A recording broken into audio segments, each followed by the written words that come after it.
जी बिस्मिल्लाहिर्रहमानिर्रहीम। अस्सलामु अलैकुम स्टूडेंट्स। जी आज हमने नेक्स्ट पढ़ने हैं जो टॉपिक ये शॉर्ट क्वेश्चंस में आते हैं। छोटी छोटी डेफिनेशंस हैं। Power, energy, relation between power and velocity and work energy principal. तो हम स्टार्ट करते हैं पावर से। पावर क्या है? The rate of doing work is known as power.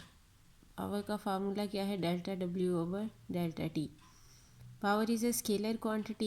SI unit of power is watt, that is equal to joule per second, क्योंकि work done का unit है जाउल और टाइम का है सेकेंड, तो इसका यूनिट बनता है जाउल पर second. Dimensions of power are M L square T raise to power -3। Joule की डायमेंशन है M L square T raise to power -2, divide कर देंगे सेकेंड पे तो ये हो जाएगा M L square T raise to power -3। Instantaneous power, the power of a body at any instant of time is known as instantaneous power, या फिर हम इसको इस तरह से डिफाइन करते हैं the limiting value of delta W over delta T when delta T approaches to zero is known as instantaneous power. तो P instantaneous will be equal to limit apply करेंगे, delta T we approach to zero delta W over delta T. Average power का formula क्या है? The ratio of total work done to the total time. So P average will be equal to delta W over delta T. यहाँ से हम define करेंगे kilowatt hour. Kilowatt hour is the unit of energy. The energy of a body will be 1 kilowatt hour if 1 kilowatt power is supplied by an agency for 1 hour. ये bigger unit है energy का, smaller unit है energy का joule, bigger unit है kilowatt hour. ये कहाँ से हमने निकाला? ये देखिए जो पावर का फार्मूला है डब्ल्यू ओवर टी, यहाँ से अगर हम डब्ल्यू निकालें तो वो किसके इक्वल होगा? पी इंटू टी के। तो जब भी हम किसी बॉडी पे वर्क डन करते हैं वो हमेशा स्टोर हो जाता है in the form of energy. तो यहाँ पे हमने क्या कहा है कि बॉडी की एनर्जी कब होगी? 1 kilowatt hour when 1 kilowatt power is supplied by an agency for 1 hour. Time होगा 1 आवर, पावर होगी 1 kilowatt. So 1 kilowatt hour will be equal to 1 into kilowatt. Kilo का मतलब क्या है? 10⁻³ यानी 1000। 1000 से मल्टीप्लाई करेंगे 1 आवर को, अगर हम सेकेंड में चेंज करें तो ये देखें ये हो जाएगा 60 मल्टीप्लाई बाय 60, तो 10⁻³ लिख सकते हैं हम इसको, और 3600 तो 3.6 इंटू 10⁻6 हो जाएगा जाउल में। तो 1 किलोवाट आवर इक्वल होता है 3.6 इंटू 10⁻6 जाउल के।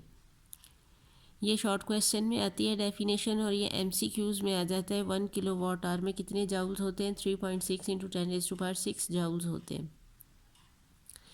नेक्स्ट है relation between power and velocity.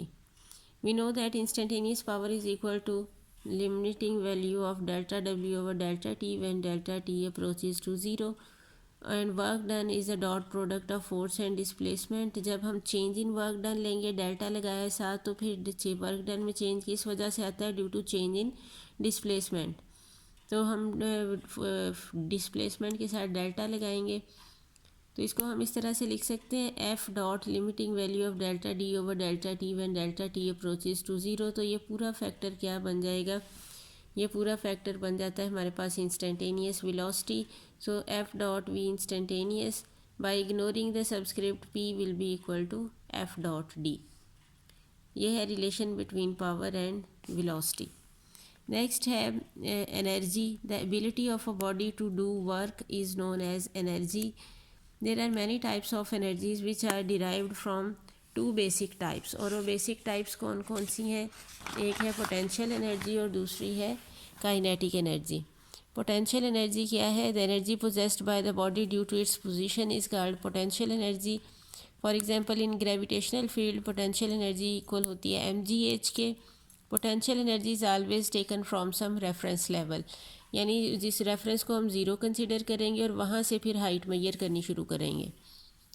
The energy stored in compressed spring is known as elastic potential energy. The kinetic energy क्या है? The energy possessed by the body due to its motion is called kinetic energy. और kinetic energy का formula क्या है? 1/2 mv²। The SI unit of energy is joule the smaller unit of energy is अर्ग and 1 अर्ग is equal to 10⁻⁻⁷ joule. ये MCQs में आ जाता है, इसको आपने याद रखना है। आगे है work energy principal. Work energy principal की स्टेटमेंट क्या है? Work done on the body equals change in its kinetic energy. अब हम इसको प्रूव करेंगे।